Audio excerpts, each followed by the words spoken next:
Administrando Justicia, el programa de la rama judicial.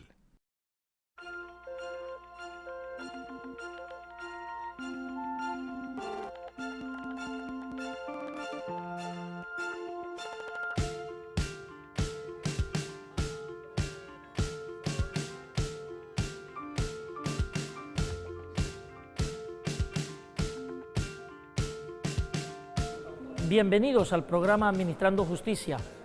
Hoy desde Santa Marta, sede del conversatorio por la integridad y la transparencia del Poder Judicial, organizado por el Consejo Superior de la Judicatura. Magistrados, jueces, académicos internacionales participaron de este magno evento, en donde se trataron temas relacionados con la ética y la profesión del abogado, al igual que el servicio de administración de justicia. Bienvenidos. En nombre del Consejo Superior de la Judicatura y como presidenta de esta corporación, es un honor dirigirme a ustedes para instalar este conversatorio por la integridad y la transparencia del Poder Judicial, que pretende constituirse en un escenario de reflexión sobre la situación actual de la rama judicial y de análisis y propuestas de autorregulación de la conducta de los servidores judiciales, identificación de buenas prácticas y mecanismos de transparencia y rendición de cuentas, todo ello con miras a garantizar la integridad del Poder Judicial. Hoy quiero dejarles a ustedes, señores jueces, señores magistrados, señores funcionarios de la rama judicial, 3 mensajes claves. Primero, todos reconocemos que hay una profunda crisis de confianza de los ciudadanos en sus instituciones, una realidad ineludible, comprensible y justificada. Segundo, en vez de atender a los llamados para irnos a los extremos, debemos hacer lo que haya que hacer, cambiar lo que sea necesario y castigar a quienes lo merezcan. Y tercero, debemos seguir trabajando por la integridad y la transparencia del Poder Judicial, de todas las instituciones que conforman la democracia colombiana. Por eso quiero reiterar un mensaje que he compartido en los encuentros en los que me han invitado generosamente a participar con los jueces y magistrados de las diferentes jurisdicciones del Poder Judicial a lo largo del último mes. ¿Qué he dicho en cada uno de esos encuentros? Que las instituciones no delinquen. Quienes delinquen son las personas. Las cortes no se corrompen, no están corrompidas. Son algunos de sus integrantes los corrompidos. Conductas que por lo general se identifican en los tipos penales que describen prácticas corruptas, ha dicho la Corte Constitucional.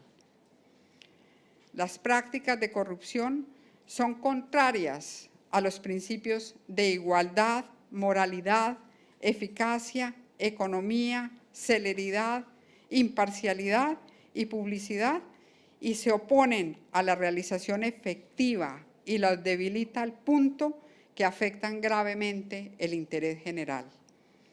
Se trata de un fenómeno que socava la legitimidad de las instituciones públicas y atenta contra la sociedad moral y la justicia.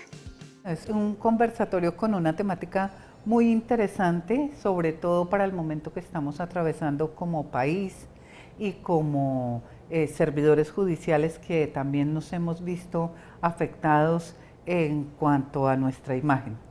Creo que la transparencia hace parte de esa ética que debe caracterizar a los servidores públicos y con mayor rigor a los servidores judiciales. Que hace unos cuantos años yo era presidente de la Junta de Cortes Supremas en la Argentina. Venía Sandra O'Connor a darnos una conferencia, la jueza de la Corte Suprema de Estados Unidos, tuvo un problema de salud y me sugiere en su reemplazo a Antolín Scalia, ¿no? Fallecido juez del año pasado. Entonces, Scalia me cambia el tema y me ofrece como tema ética judicial. Yo en ese momento no tenía idea lo que era la ética judicial y casi por curiosidad, bueno, aceptamos en la comisión directiva que venga a hablar de ética judicial.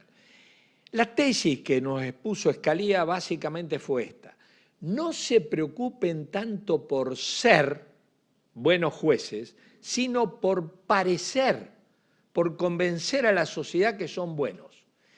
Terminamos esa conferencia todos indignados, es decir, qué hipócritas estos gringos, qué sé yo, ese fue el discurso. Con el tiempo le di la razón a Scalia, no en ese momento, quiero aclarar, porque por otro lado salí ahí a plantearle interrogantes de mi ignorancia, porque efectivamente lo que nos decía Scalia, que si uno se mira al espejo y se considera que es re bueno y además duerme tranquilo con su conciencia, eso no basta. Lo importante es que la sociedad duerma tranquila teniéndome a mí de juez. Y si yo me considero que soy re bueno y la sociedad considera que soy re malo, soy re malo. Punto, punto, punto. Entonces, el trabajo ético consiste en ser y parecer. Y ese parecer se construye no solamente en las horas del tribunal. El mensaje yo creo que es muy importante porque tiene que ver con lo que es la ética judicial. Y la ética judicial tiene que ver con lo que es la ética en términos generales. Y creo que en este momento la sociedad colombiana requiere hacer una reflexión sobre valores, sobre ética. Este campo específico y este encuentro yo creo que va a ser muy propicio no solo para hablar de ética judicial, sino para hablar de buenas prácticas de transparencia, para hablar de autorregulación frente a la situación caótica o de crisis que está viviendo la justicia. Ese es uno de los temas más polémicos en toda esta crisis que está atravesando el país, no solamente en la rama judicial, sino en todos los órganos del poder. El problema es, ¿la ética se enseña o la ética se reflexiona autónomamente? Como pudieron ustedes ver en el panel, se presentaron dos posiciones distintas. De un lado, la magistrada Margarita Cabello y la magistrada Sandra Lisset Ibarra se mostraron partidarias no solamente de que haya códigos de ética, sino que también haya enseñanza para la ética. La doctora Sandra Lisset avanzó hacia proponer inclusive elaborar una caja de herramientas didácticas que ayude a los jueces y a los servidores judiciales a aplicar criterios de integridad, de probidad, de transparencia, de honorabilidad, de responsabilidad y de disciplina en el ejercicio de la función judicial. También pudimos ver y se presentó la posición del magistrado Acuña, magistrado de la Sala Penal, pero además exdecano de la Universidad Nacional, quien al contrario de la doctora Margarita y de la doctora Sandra Lisset considera que la ética es simplemente reconocer al otro, saber las consecuencias de la conducta que tiene uno frente a otro y que no tenemos realmente, como yo creo, un problema de leyes sino de hombres. Si nosotros practicamos desde la familia, desde el seno de nuestra familia, desde el seno de las relaciones que tiene uno con el vecino, si uno respeta esos mínimos, muy seguramente no va a ser solamente un buen juez, sino un buen médico, un buen arquitecto, un buen vendedor, un buen operario. La ética no es exclusiva de los abogados y del juez, la ética no es exclusiva del médico, la ética se da en todos los niveles, no solamente en el nivel profesional. En algunos casos se necesitan ajustes normativos de gran envergadura, como un acto legislativo, una ley, un decreto. También lo es que más allá de eso, lo que se necesita es decisión de cada servidor, ajustes que a veces son tan pequeños, pero que llevan a cambios tan trascendentales, como por ejemplo el compromiso de cada uno de nosotros como servidores de cumplir con ese propósito, ser servidores, no colaboradores, no ayudantes, no los que hacemos un favor, sino simplemente servidores públicos al servicio de toda la ciudadanía. Si nos ponemos al servicio de toda la ciudadanía, quiere decir que nuestra conducta, tanto pública como privada, debe ser posible de ser seguida, de ser vigilada, de ser auditada por cualquier persona, por cualquier ciudadano, porque somos sus servidores, estamos para servirlos a ellos. Entonces, a eso hace referencia la transparencia. La integridad hace referencia, en mi opinión, a la conservación de esos valores éticos, a la pulcritud, a la honestidad, a la responsabilidad, a hacer lo que nos corresponde para lo que nos están designando, nombrando, eligiendo. Creo que hablar de la necesidad de integridad y transparencia en el Poder Judicial es importante en la coyuntura que estamos viviendo hoy en día.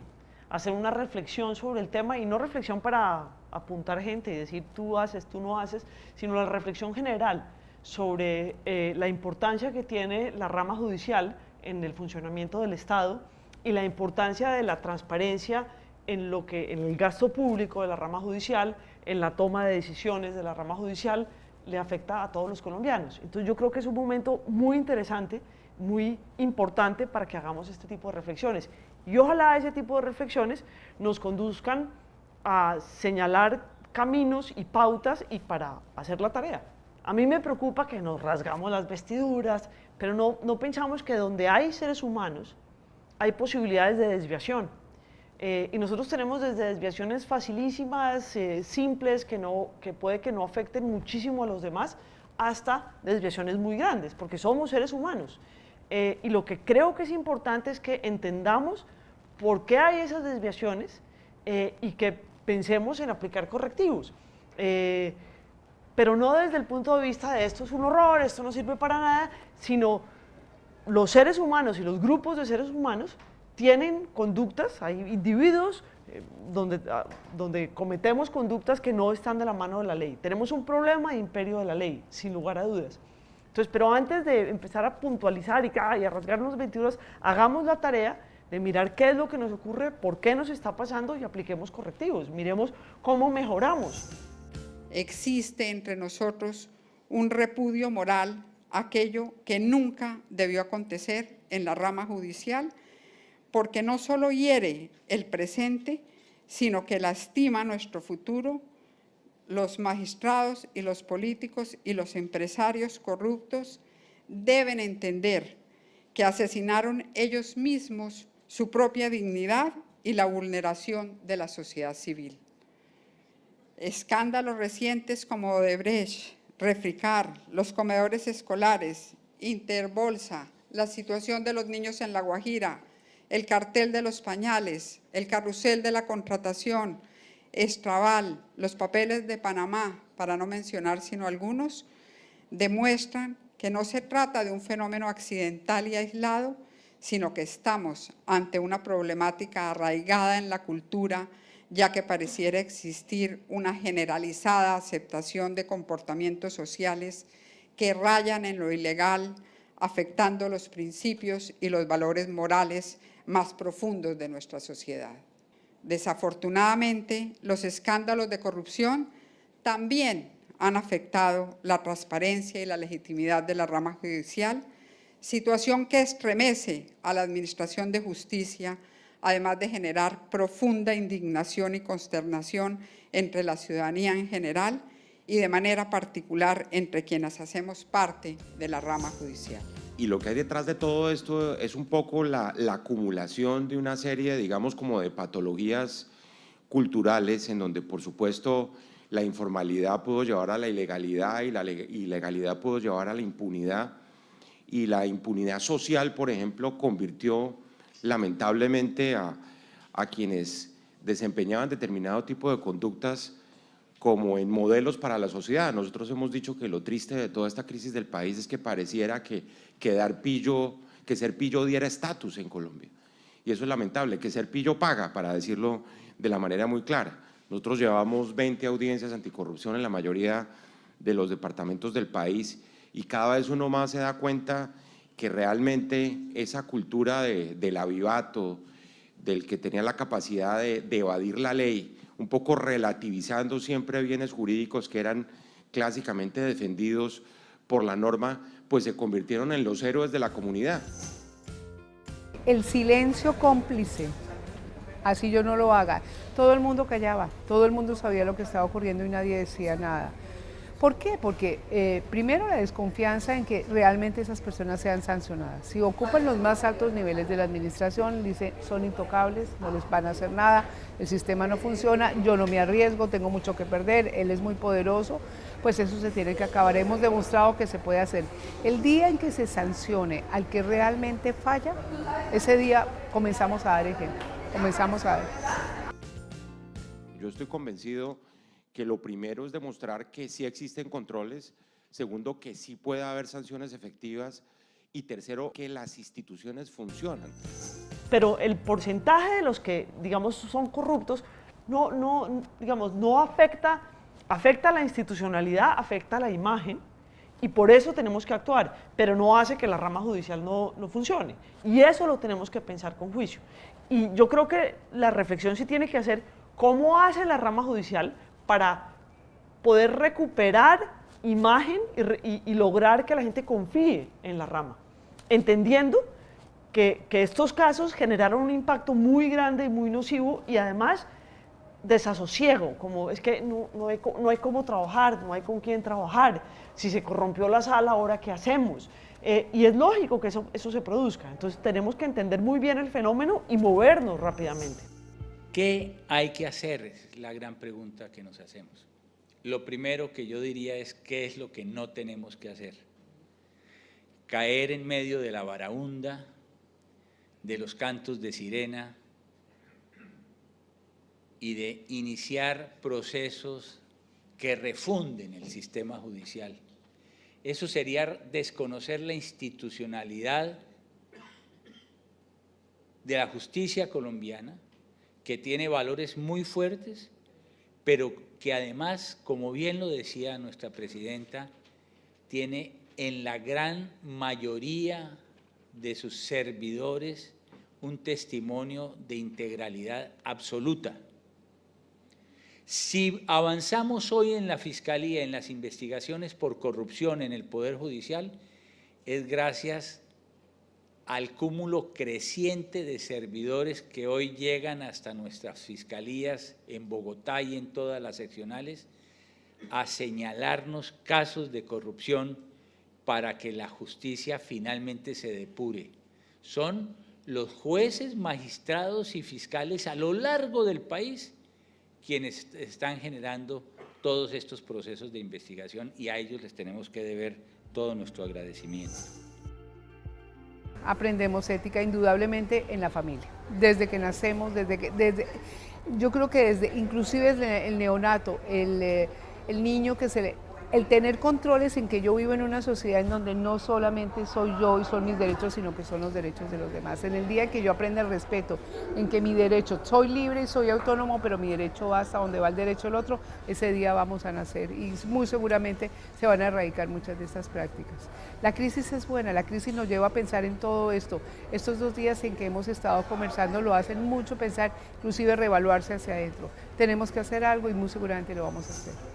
Yo creo que el ciudadano lo palpa en la medida en que conoce qué es lo que hacemos sus jueces, cómo le reconocemos sus derechos, cómo reparamos los daños que le causa la fuerza pública y las autoridades públicas en sus actuaciones, cómo le permitimos que a través del control de legalidad de las actuaciones administrativas la administración pública no abuse de él, que no le cobre mayores impuestos, que no le cobre impuestos que no han sido autorizados por ley, que no sea mal despedido, en el caso de los servidores públicos, que les paguen sus prestaciones sociales, etc.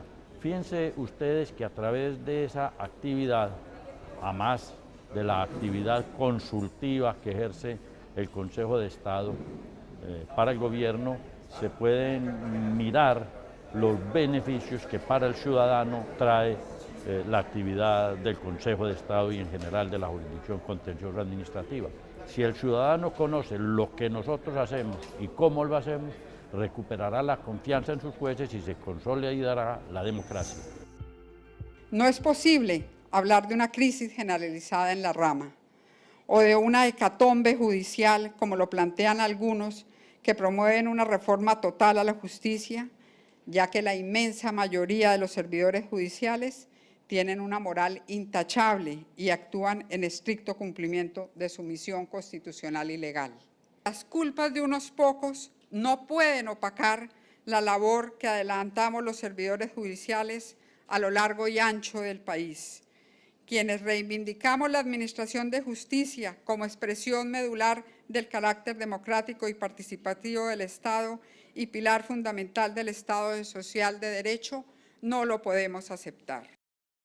Uno de los grandes desafíos es desterrar todo tipo de prácticas para recuperar la legitimidad y la confianza pública en la administración de justicia.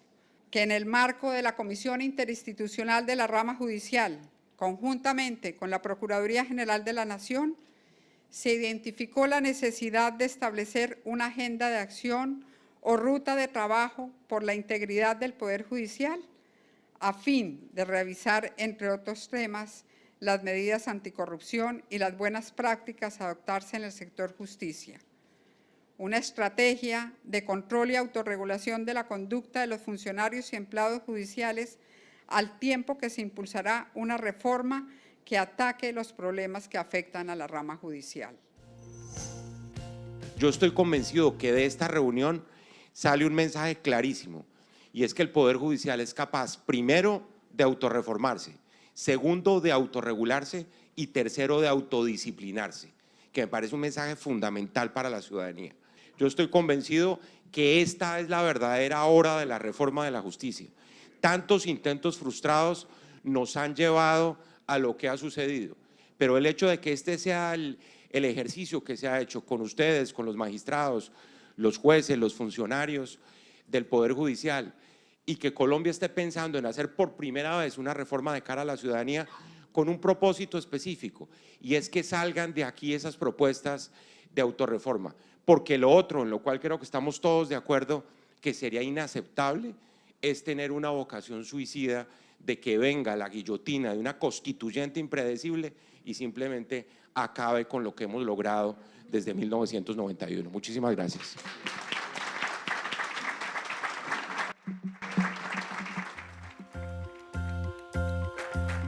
Con el compromiso de fortalecer los principios y valores éticos en la profesión del derecho, además, con la necesidad de establecer que quienes delinquen en Colombia son las personas y no las instituciones, concluyó el conversatorio por la integridad y la transparencia del Poder Judicial, organizado por el Consejo Superior de la Judicatura aquí en la ciudad de Santa Marta.